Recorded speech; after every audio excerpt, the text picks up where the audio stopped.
Hello everyone, I hope आप सभी लोग अच्छे होंगे। आज मैं आ गई हूँ आपके पास एक मज़ेदार वीडियो लेके और एक इम्पॉर्टेंट वीडियो लेके, जिसमें कि आपको मैं बताऊंगी किस तरीके से आप अपने एग्ज़ाम में आंसर लिख सकते हो जिससे कि आपको फुल मार्क्स मिले।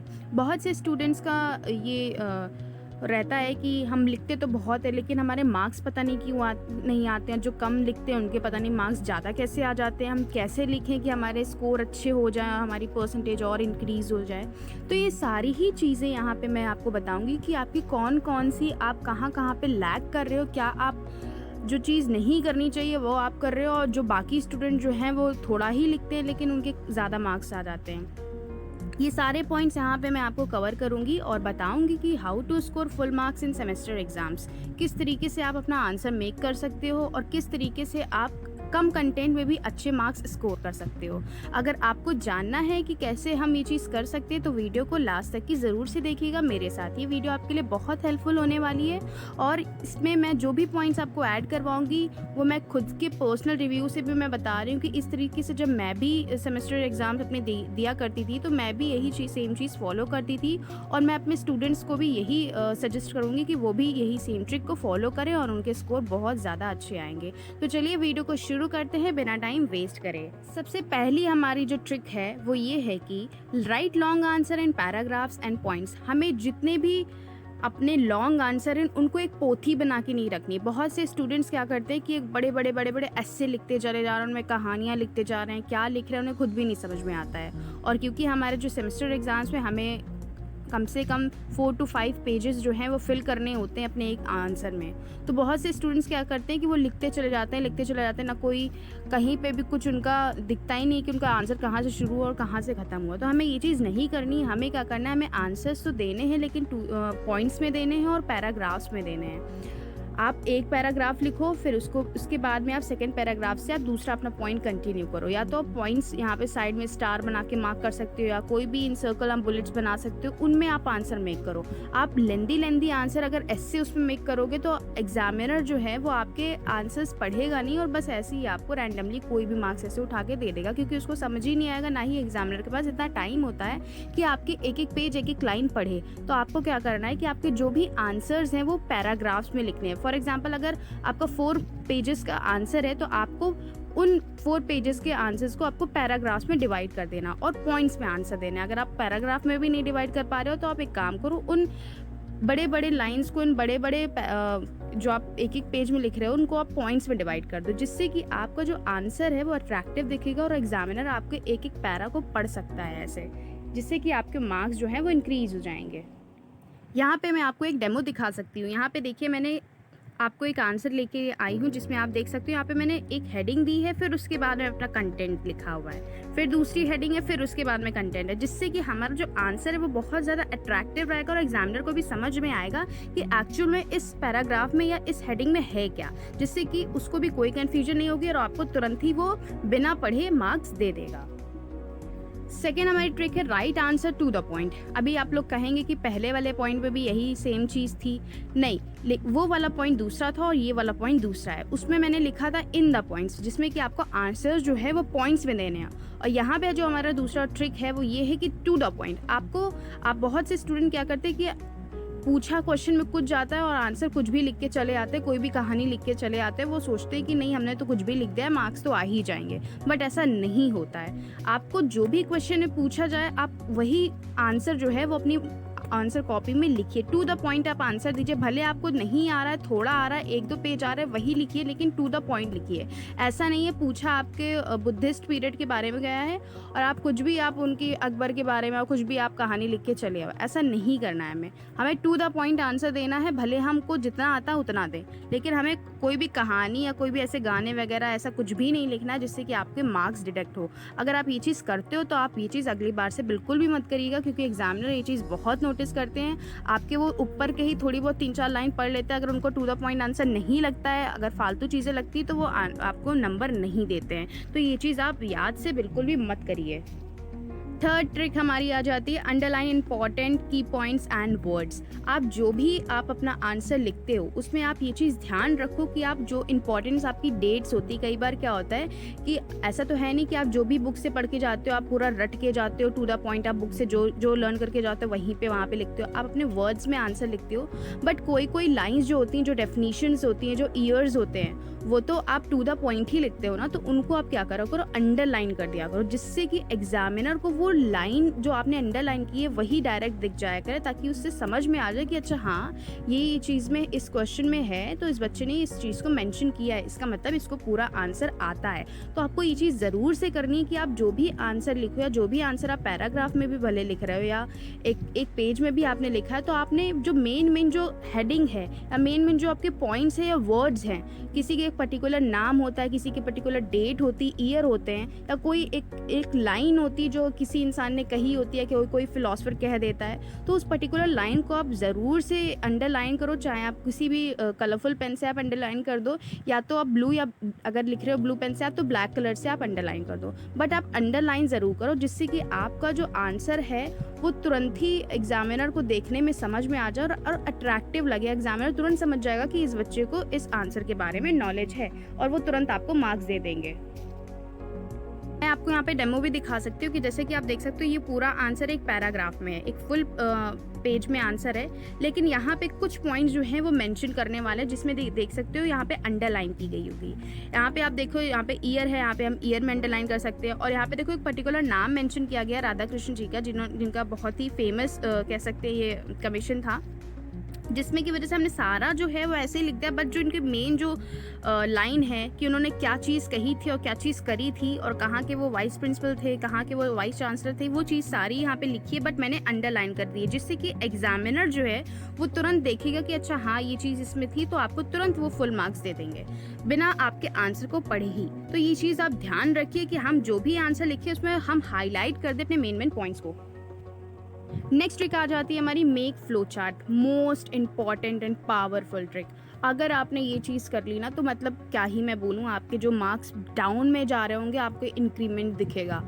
आप क्या करते हो कि आप सिर्फ और सिर्फ आंसर लिख के आ जाते हो, और कभी कभी क्या होता है कि उस आंसर में आपको फ्लो चार्ट की नीड होती है। अगर ना भी हो तो आप एक पेज में आप फ्लो चार्ट ज़रूर से बनाइए, जिससे कि आपका आंसर जो है वो बहुत अट्रैक्टिव लगेगा। फ्लो चार्ट जो होता है वो एक समरी होता है एक आंसर की, जिससे कि एग्जामिनर जो है वो तुरंत समझ जाता है कि इस क्वेश्चन में ये पॉइंट्स है, तो क्यों ना मैं खाली फ्लो चार्ट ही देख लूँ। अगर फ्लो चार्ट सही होगा तो इसका मतलब इस बच्चे को पूरा आता है और उसी हिसाब से इसने आंसर मेक किया होगा।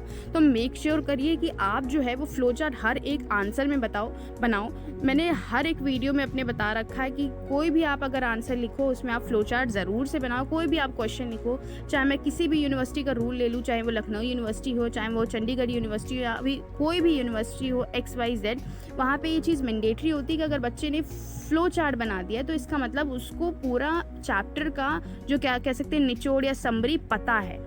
ओवरऑल एग्जामिनर को वो व्यू मिल जाएगा आपके फ्लो चार्ट पढ़ते ही। तो आपको ये चीज़ बहुत ध्यान में रखनी है कि हम भले आंसर हमें कम आता हो, लेकिन अगर कुछ भी पॉइंट्स हमें पता है तो हम फ्लो चार्ट क्यों ना बना दें, जिससे कि हमारा टाइम भी सेव होगा और हमारे जो कंटेंट है वो भी कवर हो जाएगा अच्छे से। तो ये चीज़ आप ज़रूर से करिए। इसमें आपको मैं डेमो भी एक दिखा देती हूँ कि आपको कैसे बनाना है। यहाँ पे देखो, आप ये देखो, यहाँ पे थोड़ा जगह कम है, वरना आप लोग तो एक पेज में पूरा अच्छे से बनाइएगा।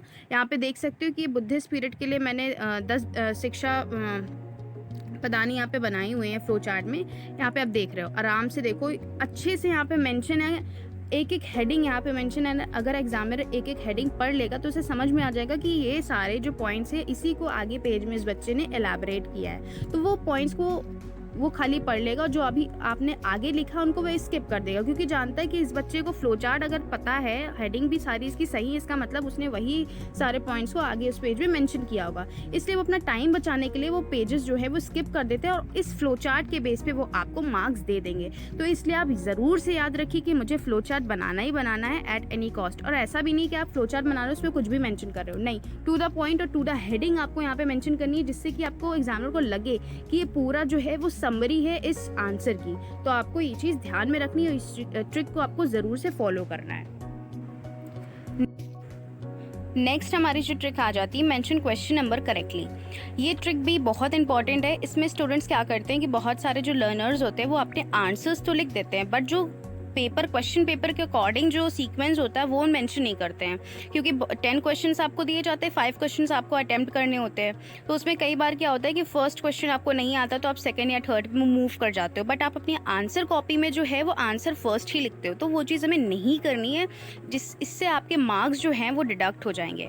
इसमें आपको क्या करना है कि आप जो भी क्वेश्चन आप अटेम्प्ट करो वो आप क्वेश्चन पेपर में जो आपके क्वेश्चन लिखा हुआ है, क्वेश्चन 5 या 4 जो भी, उसको आप मिडिल उसमें लिखो। जैसे कि यहाँ पे आपको मैं दिखा रही हूँ कैसे आपको यहाँ पे लिखना है सीक्वेंस। आपको क्वेश्चन जो आप स्टार्ट करो उसके ऊपर ही आप 2-3 लाइन पहले ही उसमें लिख दो, मेंशन कर दो अब बड़े बड़े उससे क्या बोलते हैं पेन से, कि ये क्वेश्चन जो है 5 है क्वेश्चन पेपर का, और फिर उसके बाद से आपको अटेम्प्ट करना आपने शुरू कर दिया आंसर, जिससे कि एग्जामिनर को भी ये आइडिया रहेगा कि अच्छा ये क्वेश्चन पेपर का क्वेश्चन नंबर 5 है, अच्छा ये बच्चे ने इसको अटेम्प्ट किया है। फिर उस बेसिस पे आपको वो नंबर देगा। ऐसे क्या होता है कि बहुत सारे एग्जामिनर जो है वो कंफ्यूज हो जाते हैं कि ये आंसर किस चीज़ का है एक्चुअल में, क्योंकि बहुत सारे जो लर्नर्स होते हैं वो मेंशन करते ही नहीं है, जिससे की वजह से क्या होता है उनके आंसर्स जो हैं वो डिडक्ट हो जाता है। एग्जामिनर भी परेशान हो जाता है, उसे समझ नहीं आता और वो कुछ भी उठा के आपको फालतू से नंबर दे देते हैं, जिससे कि आपके जो मार्क्स की जो परसेंटेज है वो बहुत ज़्यादा डाउन हो जाती है। तो ये चीज़ आपको नहीं करनी, इस चीज़ का आपको बहुत ज़्यादा ध्यान रखना है। फिर आपका नेक्स्ट जो ट्रिक है वो ये है कि draw line after each question. आप देखते हो कि जो भी आपके सेमेस्टर एग्जाम्स होते हैं उसमें आंसर्स जो होते हैं वो बहुत ज़्यादा लेंदी होते हैं, तो काफ़ी बार ये नहीं पता चलता है कि आंसर कहाँ पे शुरू हुआ कहाँ पे ख़त्म हुआ। तो हमें इस चीज़ का बहुत ज़्यादा ध्यान रखना है कि जो भी आपके आंसर ख़त्म हो रहे हैं आप तुरंत ही उसी आंसर के नीचे आप अंडरलाइन करो। जहाँ पे भी आपका आंसर ख़त्म हो आप वहीं पे उसको अंडरलाइन करो, कोई भी स्केच से, ब्लैक स्केच से, या आपके पास ब्लैक स्केच नहीं आप पेन से ही करो, बट अंडरलाइन ज़रूर करो। बहुत सारे लर्नर्स जो हैं वो आंसर तो लिख देते हैं, बस जल्दीबाजी में क्या करते हैं कि वो आंसर वहीं पे छोड़ देते हैं और अंडरलाइन नहीं करते हैं और मूव कर देते हैं नेक्स्ट क्वेश्चन पे। फिर वो सारे ही जो अपने आंसर्स हैं वो ऐसे ही छोड़ के चले जाते हैं। तो जब एग्जामिनर कॉपी चेक करता है तो उसे समझ नहीं आता है कि वो आंसर कहाँ पे शुरू और कहाँ पे ख़त्म हुआ, नेक्स्ट क्वेश्चन कैसे कहाँ से शुरू हुआ, जिससे कि वो समझ नहीं पाता है। और वो कभी कभी क्या होता है कि एक ही 2 क्वेश्चन को एक ही में समझ लेता है, वो एक ही क्वेश्चन के मार्क्स दे देते हैं। ऐसा काफ़ी बार हुआ है, देखने को भी मिला है। तो मैं इस चीज़ को आपको बता रही हूँ कि आप ये चीज़ मत करो, जिससे कि आपके मार्क्स जो हैं वो डिडक्ट हो। आप जो भी आंसर लिखो उसके बाद आप एक अंडरलाइन करो, जिसकी वजह से एग्जामिनर को भी पता रहे कि आपका आंसर यहाँ पे ख़त्म हुआ है, अब नेक्स्ट पेज से दूसरा आंसर शुरू हुआ है। जैसे कि आप देख सकते हो यहाँ पे एक आंसर फिनिश हुआ है, उसके बाद में ये अंडरलाइन की गई है। तो आप भी इस चीज़ को याद रखें और इस चीज़ को भूलें मत। नेक्स्ट ट्रिक जो हमारी आती है वो लास्ट ट्रिक है, और ये भी क्या कह सकते हैं ज़रूरी है। बहुत सारे लर्नर्स क्या करते हैं कि आपको जैसे फॉर एग्जांपल 10 क्वेश्चंस दिए हैं, 5 क्वेश्चंस अटैम्प्ट करने हैं, 5 में से आपको 4 क्वेश्चन आ रहे हैं और 1 क्वेश्चन आपको नहीं आ रहा है। अब बहुत से लोग क्या करते हैं कि वो क्वेश्चन आप छोड़ के चले आते हैं कि अरे यार ये तो हमें आता ही नहीं है, अब हम क्या करें, इस पर लिखे कुछ समझ में नहीं आ रहा है। नहीं, आपको ये नहीं करना है, आपको सारे ही क्वेश्चन अटैम्प्ट करना है, भले आपको कुछ भी आ रहा हो उस टॉपिक से रिलेटेड। अगर आपको एक पेज भी आ रहा हो तो आप प्लीज़ वो क्वेश्चन में आंसर अपना एक पेज वो लिख के आइए, जिससे कि एग्जामिनर को ये रहेगा कि भले बच्चे को कुछ नहीं आता बट एटलीस्ट उसने ट्राई किया है। तो आपको कोई कभी कभी क्या होता है कि 2-3 मार्क्स जो है वो ऐसे ही दे देते हैं कि आपने कम से कम चलो एक पेज लिखा तो आपने छोड़ा तो नहीं। तो आपको ये चीज़ बिल्कुल नहीं करनी है, आपको सारे ही क्वेश्चन जो हैं वो अटेम्प्ट करना है। आपको जितने भी आपको क्वेश्चन दिए हो, भले वो आपको क्वेश्चन ना आ रहा हो, जो भी आपके माइंड में उस चैप्टर से रिलेटेड या उस टॉपिक से रिलेटेड बेसिक नॉलेज भी अगर पता है, कुछ भी अगर उससे रिलेटेड पता है, तो आप उसमें लिखो, आंसर मेक करो खुद से। तो जिससे कि एग्जामिनर को लगेगा कि हाँ बच्चे ने कोशिश करी है, तो वो उस कोशिश के बेस पे आपको नंबर दे देते हैं। अब लेकिन आपको ये नहीं करना है कि आपको नहीं आ रहा तो आप छोड़ के चले जाओ, ऐसा हमें कभी भी बिल्कुल भी नहीं करना है, आपको अटेम्प्ट करके आना है। आई होप ये सारे पॉइंट्स आपके लिए बहुत ज़्यादा हेल्पफुल रहेंगे और इन आप सारे पॉइंट्स को आप ज़रूर से फॉलो करिएगा। मैं आपको वादा करती हूँ कि आपके जो पहले से जो परसेंटेज वो इंक्रीज़ होंगे और आपके मार्क्स जो हैं वो बहुत ज़्यादा अच्छे आएंगे, जिससे कि आपको इफ़ेक्ट खुद ब खुद दिखेगा कि हाँ पहले कैसे आते थे मार्क्स और अब कैसे आ रहे हैं। और इन सारे पॉइंट्स को अगर आप फॉलो करेंगे तो आपका जो टाइम है वो भी बचेगा और साथ ही साथ जो आपके कॉन्फिडेंस है वो भी बूस्ट अप होगा कि हाँ, अब मैं लिख रहा हूँ या लिख रही हूँ तो हमारे मार्क्स भी उस हिसाब से आ रहे हैं। बहुत सारे लर्नर्स ये सोचते अरे जितना भी लिखो आता ही नहीं, मार्क्स क्या फ़ायदा ऐसे पढ़ाई करने का। नहीं, आप इस तरीके से आप अगर आंसर लिख रहे हो, पढ़ रहे हो, या आपने इन पॉइंट्स को आप फॉलो कर रहे हो तो आपको ज़रूर से मार्क्स अच्छे मिलेंगे। आई होप ये वीडियो आपके लिए हेल्पफुल रही होगी। वीडियो को लाइक कमेंट शेयर ज़रूर करिएगा और ये वीडियो उन स्टूडेंट्स के पास आप ज़रूर से शेयर करिए जिनको ये लगता है कि जितना आप पढ़ो उतना कम है, आता ही नहीं है number. Thanks for the watching this video.